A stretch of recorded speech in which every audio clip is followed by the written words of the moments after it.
Assalamualaikum warahmatullahi wabarakatuh. Halo semuanya, perkenalkan saya Rehan Nisa dengan NIM A1A322060. Baik, pada kesempatan kali ini saya akan memaparkan analisis terhadap satu buku dan satu jurnal yang berkaitan dengan bidang hukum pidana di Indonesia. Yang mana buku yang saya analisis berjudul Perkembangan Hukum Pidana di Indonesia karya Ladito R. Bagaskoro. Sedangkan jurnal yang akan saya bahas berjudul Pembuktian Perkara Tindak Pidana Kekerasan dalam Rumah Tangga, Studi Kasus Perkara Nomor 2057 PID SUS 2023 PNSBY yang ditulis oleh Yohan Dwi Kurniawan. Baik, yang pertama saya akan membahas mengenai buku yang mana berjudul Perkembangan Hukum Pidana di Indonesia karya Ladito R. Bagaskoro yang mana membahas secara mendalam perjalanan dan transformasi hukum pidana dari masa kolonial hingga masa kini. Nah, secara umum, buku ini menjelaskan bahwa sistem hukum pidana Indonesia banyak dipengaruhi oleh hukum Belanda, khususnya melalui Wetboek van Strafrecht atau KUHP, yang kemudian diadaptasi menjadi KUHP Indonesia.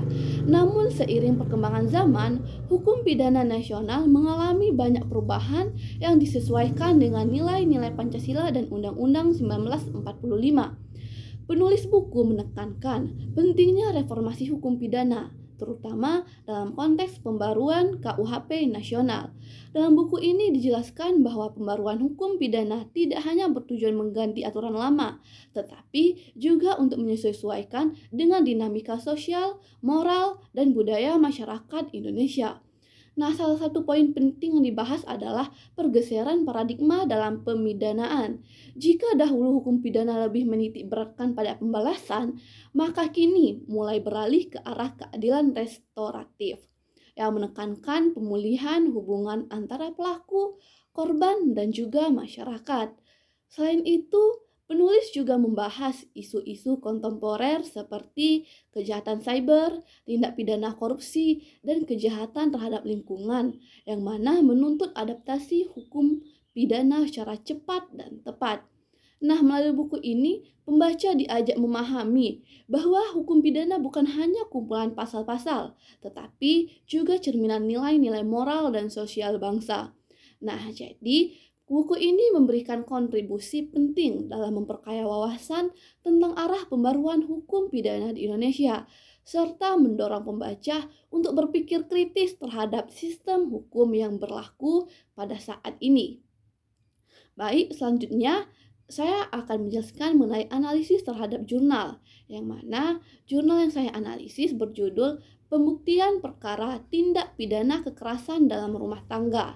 Studi kasus perkara nomor 2057 garing PID titik sus garing 2023 garing PNSBY yang ditulis oleh Yohan Dwi Kurniawan, yang mana pada jurnal ini menyoroti proses pembuktian dalam kasus tindak pidana kekerasan dalam rumah tangga atau yang sering kita dengar KDRT, khususnya dalam perkara yang diputus oleh Pengadilan Negeri Surabaya tahun 2023.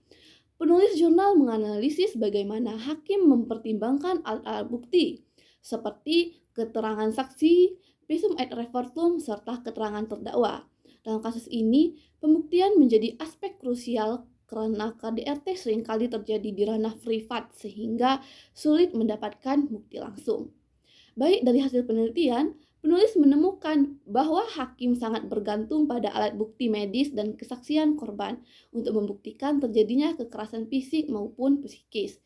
Namun, terdapat tantangan ketika bukti tersebut tidak cukup kuat atau ketika korban mengalami tekanan psikologis sehingga sulit memberikan keterangan secara konsisten. Nah, penulis juga menyoroti pentingnya perlindungan terhadap korban KDRT, baik secara hukum maupun sosial. Undang-Undang Nomor 23 Tahun 2004 tentang penghapusan kekerasan dalam rumah tangga menjadi dasar hukum utama dalam melindungi korban dan menjerat pelaku. Namun, implementasinya di lapangan seringkali masih menghadapi kendala, seperti minimnya kesadaran masyarakat dan keterbatasan aparat penegak hukum dalam menangani kasus KDRT secara sensitif dan adil. Nah, jurnal ini menunjukkan bahwa sistem pembuktian dalam perkara KDRT membutuhkan pendekatan yang lebih humanis dan berpihak pada korban. Nah, yang mana hakim harus mampu menyeimbangkan antara keadilan hukum dan keadilan sosial agar keputusan yang diambil benar-benar mencerminkan nilai-nilai kemanusiaan dan keadilan secara substantif. Mungkin itu saja dari saya terkait analisis buku dan juga jurnal hukum pidana. Sekian dari saya tutup. Wassalamualaikum warahmatullahi wabarakatuh. Bye bye.